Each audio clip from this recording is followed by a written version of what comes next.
shot, the 4-point line. And do you see that, Dom, possibly becoming a more regular part?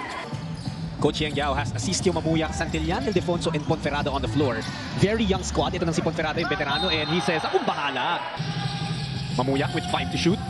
That's Ponferrada. Will try from the corner. Will make it.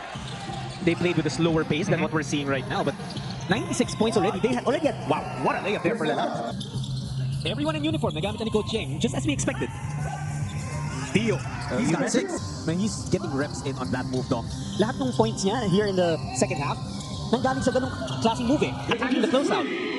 Gabe Norwood still unsuccessful with that shot. May oras pa naman sa shot clock. Then uses another 3. Karakot pushing it. He gets to the club. Nalusutan si Boyang. Here's Alejandro again.